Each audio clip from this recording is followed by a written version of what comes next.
The Crusades.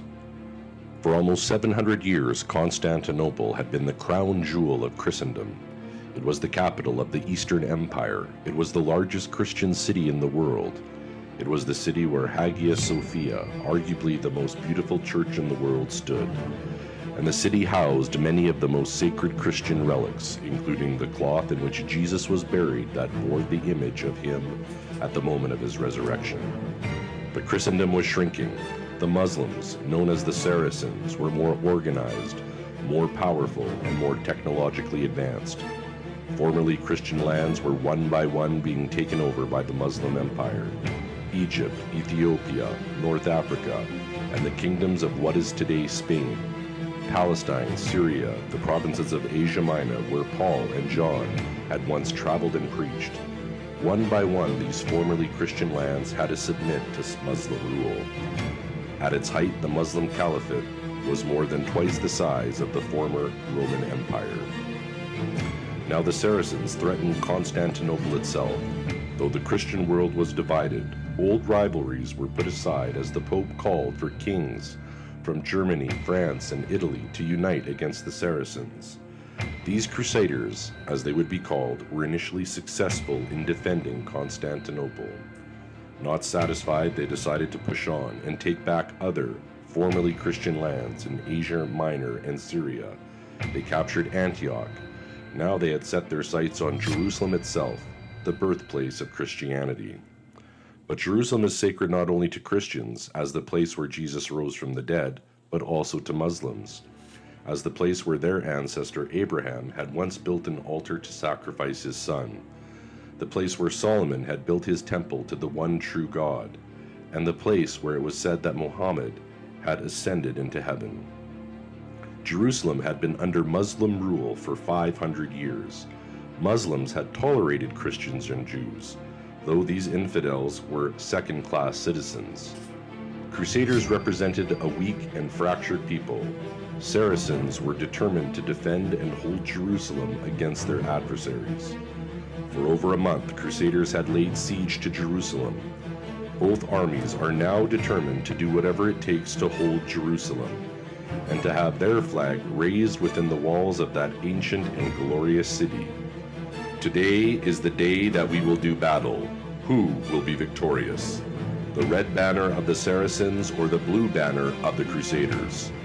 Each army has 5 flags, but at the beginning of the battle, each army will only have one mounted. As is the ancient tradition known and honored by all, flags can only be mounted in broom clips screwed into trees. This indicates that the area is in the possession of the army whose flag is flown. Saracens begin within the city walls of Jerusalem, and Crusaders begin outside of them. When the battle begins, Crusaders will attempt to storm the city, charging through its gates in hopes of capturing part of the city for themselves.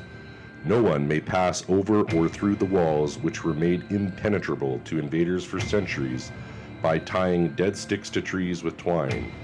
Only the gates are access points to the city. Most of the battle will be done by swords. You must fight honorably with your swords, crafted by the greatest artisans and blacksmiths. Your swords are forged out of PVC pipe and pool noodle and bound with hockey tape. Each warrior must investigate his sword and make sure that it is intact and safe for battle. The Saracens carry only pink or orange swords, and the Crusaders only blue or green swords. In this way, anyone can see at a glance which army you are a part of.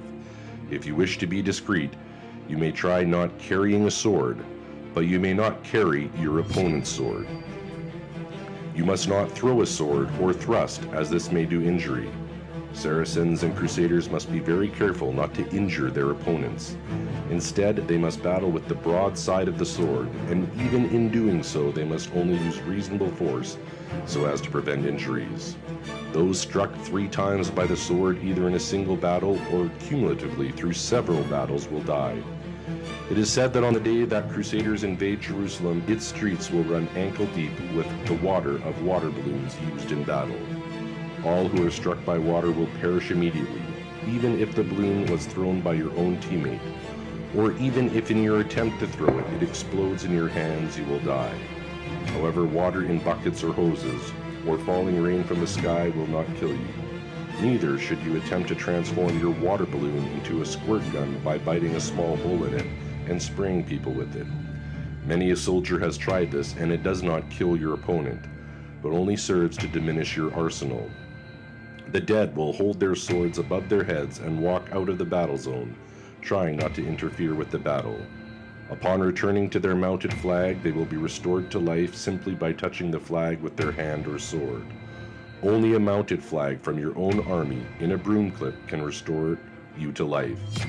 If a soldier who has been injured touches the mounted flag from his own army, they will be restored to full health.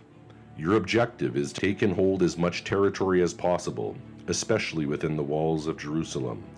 Flags mounted within the walls will count for double at the end of the battle. If your opponent's flag is not sufficiently guarded, you may take it even if it is mounted, and you may then hide it or guard it anywhere within the area.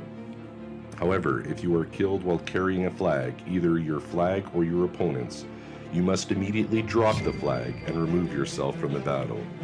You cannot interfere until you have touched a mounted flag from your own team and are restored to full health. A dead person, therefore, cannot pick up a flag off the ground and return it to its mount. Only a living person can do so. Flags are extremely valuable. Guard them well.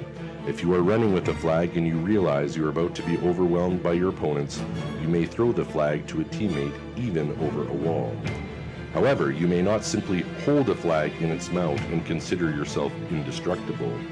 Nay, rather, should you die while touching a mounted flag either by sword hit or by water, that flag will be rendered unable to restore you.